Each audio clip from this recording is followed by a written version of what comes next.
What's going on? It's your boy Doom Eagle, and today we're going to be discussing day 6 of the Eagles training camp. Also, we're going to be talking about Fox NFL ranking Jalen Hurts #1 as the most under pressure player in the NFL coming into 2026.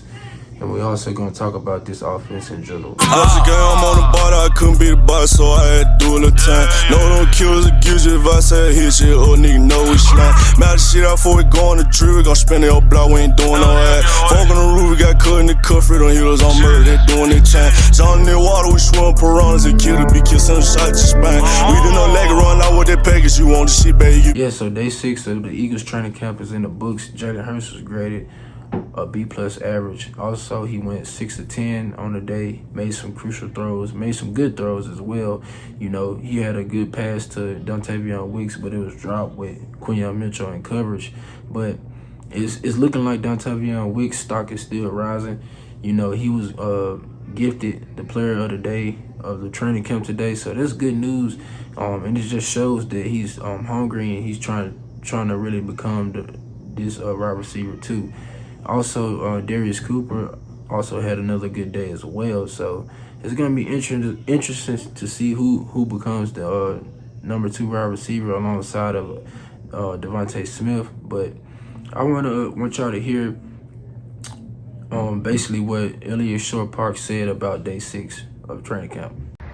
What's going on, everybody? Day 6 of training camp in the books, and it was the last of a 3-day period, and it was probably our best look at the team so far. Obviously still early, only 6 practices, but these 3 days really gave us a look at where they're at right now. And now that I've watched them practice 6 times, my biggest takeaway so far would be they truly are very committed to the under center play action stuff, and I give them credit. Like, it's a big change. They've done it more in 6 practices than they've probably done in 5 years of Nick Sirianni and Jalen Hurts being together. And one of the things I said prior to practice or beginning of training camp was I wanted to see how committed to it they would be. Would they stick with it if they had a bad day on offense? Would they stick with it if it wasn't working through 3 or 4 practices? And they've definitely had some bad days on offense, no doubt about it. There's definitely been plays where it looks discombobulated. There's been plays where they've gotten flags. They've been stretches of practice where they're not completing passes. But they stick with it. Every day I come out here, Jalen under center play action. Jalen under center play action. They do some shotgun stuff with runs, but it's been very impressive to me, and I think a good sign that they are sticking with it. So through 6 days, I thought the offense actually probably won the day today. Jalen, I gave him a B+. I thought he had a pretty good day. But to me, the biggest takeaway so far is what's happening pre-snap. In pre-snap, they are committed to this, and I think that's pretty impressive. So day 6 in the books. Day 7 coming up on Friday. Talk to you guys then. Yeah, man. So you heard ESP, man. He basically said that the offense had the better day today, and that's good to hear because, you know, dealing with the defense that we had, man, we have a top 5 elite defense, so that's good news to hear.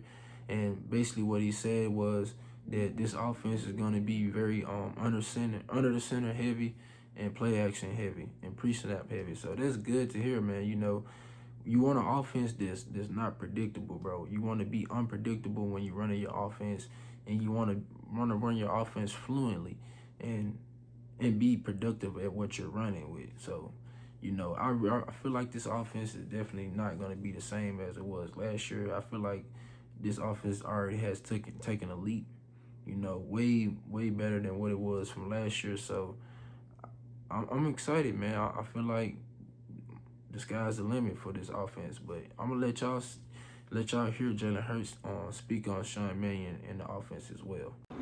You talk about a new system. Yeah. Tell me, I'm looking at your shoes here. Shoes look good, but you throw with your feet in this system. Is that anything that you have never heard before, Jalen? Is that normal? Is that what everybody does at this position? I'd never heard that before. Yeah, well, I think in the coaching room, it's everybody has a different perspective of how they try to run those same plays, and I think that's what I've seen throughout my career. And in this system, it's definitely more tied to trying to stay in rhythm, stay on pace, play with your feet. So it's been good being able to do that. It's been exciting to really just learn new brand of ball.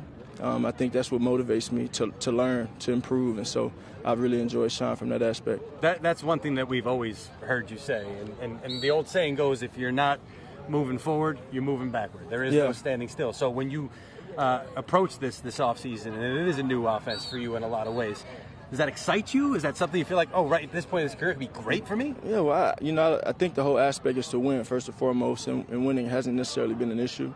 It's about how we do it, and so we want to go out there and be able to play different types of football, play different brands of ball, be able to control the game on our terms in all aspects of our offense. And so I know I've made great strides in that and been able to lead the team and being able to do that. So I'm just excited with that. You know, as you grow, as you evolve, everything kind of changes, and you got to roll with those changes. So it's been good. I like where we are. You know, I call it the time of calibrating.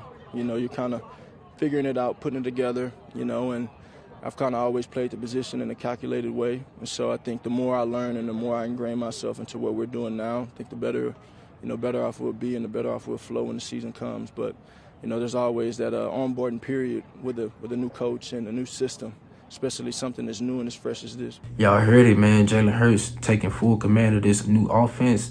And what I got from it is he's ready. Like, if anybody's ready to accept a new challenge, it's Jalen Hurts. And I feel like once he mastered his offense, it's over. It's really over, bro. It's over.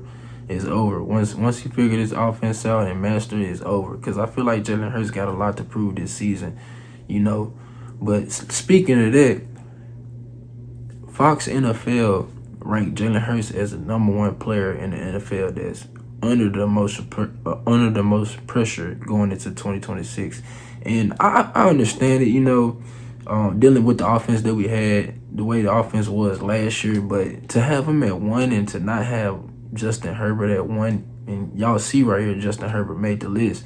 And to not have Dak Prescott on the list, to not have Jared Goff on the list when he's been in great situations ever since he been in the NFL and had better coaches than Jalen Hurts.